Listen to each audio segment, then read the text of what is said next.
മേലുള്ള ട്രംപിന്റെ സമ്മർദ്ദം ഇന്ത്യക്ക് ഭീഷണിയാവുകയാണ്. ഇന്ത്യ-US ഇടക്കാല വ്യാപാര കരാറിൽ ട്രംപിന് മുന്നിൽ മുട്ടുമടക്കിയ അവസ്ഥയിലാണ് പ്രധാനമന്ത്രി നരേന്ദ്രമോദി. ഇപ്പോൾ ഇന്ത്യ-US ഇടക്കാല വ്യാപാര കരാർ രാജ്യത്തിന് വലിയ പരീക്ഷണമായി മാറിയിരിക്കുകയാണ്. ലോക്സഭാ പ്രതിപക്ഷ നേതാവ് രാഹുൽ ഗാന്ധിയാണ് ഇക്കാര്യം അറിയിക്കുന്നത്. മോദി അമേരിക്കയ്ക്ക് മുന്നിൽ കീഴടങ്ങിയിരിക്കുന്നു.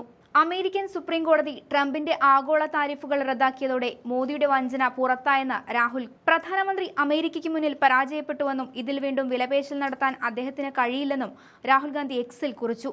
പ്രധാനമന്ത്രി തന്റെ ദുർബലമായ പ്രതിച്ഛായ സംരക്ഷിക്കാനുള്ള തിടുക്കത്തിലാണ് ഈ കരാറിൽ ഒപ്പിട്ടതെന്ന് കോൺഗ്രസ് ജനറൽ സെക്രട്ടറി ജയറാം രമേശും വിമർശിക്കുന്നുണ്ട്.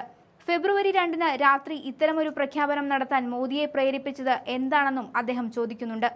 ലോക്സഭയിൽ അന്നുണ്ടായ ചില സംഭവങ്ങളിൽ നിന്ന് ശ്രദ്ധ തിരിക്കാനാണ് മോദി അമേരിക്കയെ സമീപിച്ചതെന്നും 18 ദിവസം കൂടി കാത്തിരുന്നെങ്കിൽ ഇന്ത്യൻ കർഷകരെ ഈ ദുരിതത്തിൽ നിന്ന് രക്ഷിക്കാമായിരുന്നുവെന്നും അദ്ദേഹം പറയുന്നുണ്ട്. ലോകമെമ്പാടുമുള്ള രാജ്യങ്ങൾക്ക് മേൽ ട്രംപ് ഏർപ്പെടുത്തിയ വ്യാപാര നികുതികൾ നിയമവിരുദ്ധമാണെന്ന് US സുപ്രീം കോടതി വിധിച്ചിരുന്നു. ഈ കരാർ മൂലം വരും വർഷങ്ങളിൽ ഏകദേശം $500 ബില്യൺ, അതായത് 45 ലക്ഷം കോടി രൂപ മൂല്യമുള്ള അമേരിക്കൻ ഉൽപ്പന്നങ്ങൾ നികുതിയില്ലാതെ ഇറക്കുമതി ചെയ്യാൻ ഇന്ത്യ ബാധ്യസ്ഥരാകുമെന്ന് രൺദീപ് സുർജേവാല ചൂണ്ടിക്കാട്ടുന്നുണ്ട്. ഇന്ത്യ നേരിടുന്ന വലിയ പരീക്ഷണത്തെക്കുറിച്ചാണ് സുർജേവാല സൂചിപ്പിക്കുന്നത്. ഇത് ഇന്ത്യൻ നിർമ്മാതാക്കളെയും കർഷകരെയും ദോഷകരമായി ബാധിക്കും. കൃഷിക്കുള്ള സബ്സിഡികൾ നിർത്തലാക്കാനും ജനിതകമാറ്റം വരുത്തിയ വിളകൾ ഇറക്കുമതി ചെയ്യാനും ഇന്ത്യ നിർബന്ധിതമാകുമോ എന്ന് അദ്ദേഹം ആശങ്കപ്പെടുന്നുണ്ട്. നിലവിൽ റഷ്യയിൽ നിന്ന് കുറഞ്ഞ വിലയ്ക്ക് എണ്ണ വാങ്ങാനുള്ള ഇന്ത്യയുടെ അവകാശം ഈ കരാറിലൂടെ നഷ്ടപ്പെട്ടിരിക്കുകയാണെന്നും അദ്ദേഹം പറയുന്നുണ്ട്. അതേസമയം ഉച്ചകോടിയിൽ പ്രധാനമന്ത്രി നരേന്ദ്രമോദി വിമർശനമുയർത്തി. ലോകത്തിനു മുന്നിൽ രാജ്യത്തിന്റെ പ്രതിച്ഛായ തകർക്കാൻ രാഹുൽ ഗാന്ധിയുടെ നിർദ്ദേശപ്രകാരമാണ് വേദിയിൽ കോലാഹലം സൃഷ്ടിച്ചതെന്നാണ് BJP വക്താവ് സാംബിത് പത്ര പറഞ്ഞത്.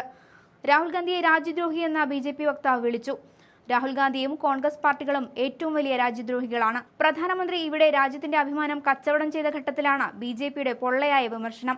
അഭിമാനം കച്ചവടം ചെയ്തുവെന്നും US-ഉമായി ഒത്തുതീർപ്പിൽ എത്തിയിരുന്നുവെന്നും മുദ്രാവാക്യങ്ങൾ ഉയർത്തിയാണ് യൂത്ത് കോൺഗ്രസ് സമ്മിറ്റിന്റെ പ്രതിഷേധിച്ചത്. മോദി ഇന്ത്യയെ തന്നെ പണയം വെച്ച് കരാറിൽ തലകുനിക്കുമ്പോഴാണ് പ്രതിഷേധം ഒരു കാര്യവുമില്ലാതെ BJP ഉയർത്തിക്കൊണ്ടുവരുന്നത്.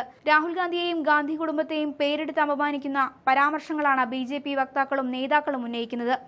എത്ര വിമർശിച്ചാലും US കരാറിൽ മോദി ഇന്ത്യയിലെ ജനങ്ങളെയും കച്ചവടത്തെയും അമേരിക്കയ്ക്ക് മുന്നിൽ അടിയറവ് വെച്ചുവെന്ന് പറയേണ്ടി വരും.